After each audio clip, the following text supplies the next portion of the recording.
Class. आज हम doctor Bhimrao Ambedkar, जिनके विषय में कल के हमने वीडियो में पढ़ा था, उसके आगे का पढ़ने वाले हैं। तो डॉक्टर भीमराव अंबेडकर का जन्म 14 अप्रैल 1891 को महू, मध्य प्रदेश में हुआ था। उनके बचपन का नाम भीम सकपाल था। तो उनके विषय में बताया जा रहा है कि उनका जन्म मध्य प्रदेश में हुआ था 14 अप्रैल को 1891 में, और उनके बचपन का नाम था भीम सकपाल। उनके पिता रामजी मौला स्कूल में प्राध्यापक थे, और जो उनके पिता थे वो एक स्कूल में प्रधानाध्यापक थे। घर का वातावरण धार्मिक था और परिवार पर कबीरपंथी उदार विचारों का प्रभाव था। तो घर का वातावरण क्या था? एकदम धार्मिक प्रवृत्ति के थे। वो लोग भगवान पर विश्वास रखने वाले थे, और उनके पिता प्राध्यापक थे, यानी प्रधानाध्यापक थे, यानी कि वो एक स्कूल के प्रधानाध्यापक थे, प्रिंसिपल थे। कबीरपंथी उदार विचारों वाले थे। एक तो वो लोग धार्मिक प्रवृत्ति के भी थे और कबीरपंथी थे, यानी कबीर जी को अपना गुरु मानते थे। बालक भीम को विद्यार्थी जीवन से ही छुआछूत के कटु अनुभव होने लगे थे। तो जो भीमराव अंबेडकर थे वो बहुत छोटे थे, स्कूल में जब जाते थे तब से ही उनके साथ भेदभाव किया जाता था। छुआछूत जैसी भावना का उस समय बहुत ज्यादा प्रचार प्रसार था। लोग ऊंच नीच धर्म जाति पर बहुत अधिक इस चीज को ध्यान देते थे, तो उसका उन्होंने बहुत बुरा प्रभाव उन पर पड़ा था बचपन से ही। एक बार की बात है, बालक भीम भयंकर वर्षा से बचने के लिए एक मकान के बरामदे में खड़ा था। तो एक समय की बात है जिसके विषय में इसमें बताया जा रहा है कि बहुत तेज बारिश हो रही थी। तो बारिश से बचने के लिए वो किसी के घर के सामने बरामदे में छिपे हुए थे। तो क्या हुआ उनके साथ? सवर्ण मकान मालिक को जब बालक की जाति का पता चला तो उसने बालक को बस्ते सहित बरसात के कीचड़ सने पानी में ढकेल दिया। तो जैसे ही उस मकान के मालिक जो थे उनको पता चलता है कि ये जो बालक है ये किस जाति के हैं, वो जिनका मकान था वो उच्च जाति के थे, तो उनको जैसे ही पता चला ये नीच जाति का बालक है, तो वो जब जो उनके पास बस्ता था, बैग था, स्कूल बैग, उसके समेत उसको कीचड़ में ढकेल देते हैं। मतलब उस जगह से उनको भगाने के लिए बहुत बुरी तरीके से ढकेल देते हैं। बालक भीम को इस प्रकार के अनेक अपमान सहने पड़े। नाई उनके बाल नहीं काटता था और अध्यापक उन्हें संस्कृत पढ़ाने को तैयार नहीं थे।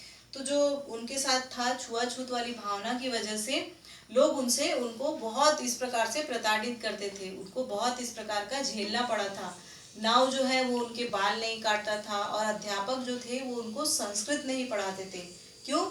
क्योंकि उनका मानना था कि संस्कृत को केवल उच्च जाति के, उच्च वर्ण के लोग ही पढ़ सकते हैं।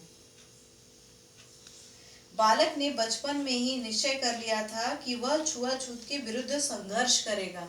तो उन्होंने अपने बचपन में ही अपने साथ जो इस तरह की घटनाएं घट रही थी, जो इस प्रकार से लोग उनके साथ दुर्व्यवहार कर रहे थे, बुरा व्यवहार कर रहे थे, एकदम भेदभाव कर रहे थे, हर प्रकार से उसको नीचा दिखा रहे थे, तो उनके मन में ये विचार आ गया था कि मैं बड़ा होकर छुआछूत जैसी जो भावना है इस समाज में, उसको लोगों के मनों से हटाऊंगा और इसको दूर करने का पूरा प्रयास करूंगा, और इसके लिए मैं जो भी चाहे, जैसा भी चाहे, संघर्ष करूंगा।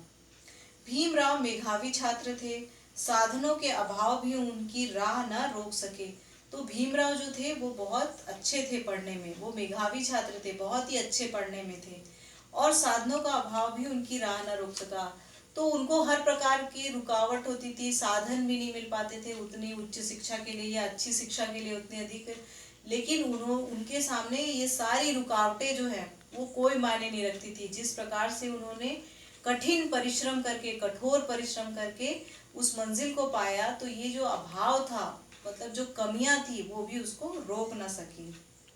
उन्हीं दिनों विद्यालय के एक अध्यापक ने भीम का उपनाम सकपाल बदलकर अम्बावदे गांव का आधार पर अंबेडकर रख दिया। तो उसी समय उसके विद्यालय के एक टीचर ने क्या किया, उनके नाम के जो उपनाम था, क्या था, सकपाल, उसे बदलकर जो गांव का नाम था अम्बावदे, गांव के आधार पर अंबेडकर रख दिया। तो उनके नाम को आगे चलकर अंबेडकर नाम से जो जाना जाता है, वो उनके गांव के नाम से रखा गया था। भीमराव अंबेडकर ने बीए की परीक्षा उत्तीर्ण की। अध्ययन के लिए अन्य कोई साधन नहीं था, तभी बड़ौदा रियासत की ओर से कुछ योग्य छात्रों को विदेश जाकर अध्ययन के लिए छात्रवृत्ति देने की घोषणा की गई। तो उन्होंने बीए की जो परीक्षा उत्तीर्ण की, उसके बाद क्या था, उनके पास साधन नहीं थे आगे की पढ़ाई के लिए, उतना पैसा नहीं था या उतना सामर्थ्य नहीं था कि वो आगे की पढ़ाई कर सके। तो उन्हीं दिनों क्या हुआ, जो बड़ौदा के रियासत की ओर से कुछ छात्रों को, तो उस समय राजा रजवाड़े वाला जमाना था, तो रियासत जो हुआ करती थी वहां से कुछ जो बहुत अच्छे पढ़ने वाले होते थे उनको विदेश भेजा जाता था। तो उसमें से एक विदेश के लिए छात्रवृत्ति मिलती थी। तो इसमें भीमराव अंबेडकर का भी चयन हुआ। अंबेडकर को भी इस शर्त पर छात्रवृत्ति मिल गई कि 10 वर्ष तक रियासत की सेवा करनी पड़ेगी। तो जो अंबेडकर थे वो सब जानते थे कि वो पढ़ाई में बहुत ही अच्छे हैं, तो इसी शर्त पे उनको भी ये छात्रवृत्ति मिल गई कि आगे के जो 10 वर्ष है पढ़ाई के बाद के, वो उसी रियासत की सेवा करेंगे, यानी जिस भी क्षेत्र में वो पढ़ाई किए हैं तो इस अपने क्षेत्र अपनी रियासत के लिए ही कार्य करेंगे। वे 1913 से 1917 तक अमेरिका और इंग्लैंड में रहकर अध्ययन करते रहे। उन्हें वहां पीएचडी की उपाधि मिल गई। तो वो जो है ये 4 वर्ष जो थे 1913 से 17 के बीच अमेरिका और इंग्लैंड में जाकर पीएचडी की उपाधि प्राप्त की। इन्होंने ये पढ़ाई किया और इसकी उपाधि प्राप्त की। तो इसके इनके नाम के आगे डॉक्टर लग गया, डॉक्टर भीमराव अंबेडकर। पीएचडी के बाद डॉक्टर की उपाधि प्राप्त हुई उन्हें। छात्रवृत्ति की शर्त के अनुसार डॉक्टर अंबेडकर को वापस आने पर बड़ौदा रियासत की सेवा करनी पड़ी। तो जिस प्रकार उनको जिस शर्तों के आधार पर छात्रवृत्ति मिली थी, उसी आधार पर वो वापस आए और बड़ोदरा में रियासत में ही अपनी सेवाएं देने लगे। महाराजा ने उन्हें अपने सैनिक सचिव के पद पर नियुक्त किया। तो जो वहाँ के महाराजा थे वो उनकी बुद्धि और उनकी जो जिसमें वो श्रेष्ठ थे उससे परिचित थे, तो इसलिए उन्होंने क्या किया, सैनिक सचिव के पद पर नियुक्त किया, उनको इस पोस्ट पर काम दिया। महाराजा का आदेश था कि स्टेशन पर आकर स्वागत किया जाए। तो महाराजा का आदेश था कि स्टेशन पर उनका स्वागत किया जाए। तो उनके स्वागत के लिए कुछ लोगों को भेजा गया होगा जब वो पढ़ाई करके आ रहे थे इंग्लैंड और अमेरिका से। तो पर स्वागत तो दूर रहा, कोई कर्मचारी उन्हें रास्ता बताने के लिए भी नहीं पहुंचा। लेकिन क्या हुआ, वहां के जो आम लोग थे वो उनकी जाति की वजह से उनका सम्मान नहीं करते थे। तो उनका सम्मान तो क्या, उनको रास्ता बताने के लिए भी कोई भी कर्मचारी नहीं आया। उनके अछूत होने की सूचना पहले ही पहुंच चुकी थी। तो वो अछूत है करके ये सारे उस क्षेत्र के लोगों को पहले ही ये बात पता चल चुकी थी।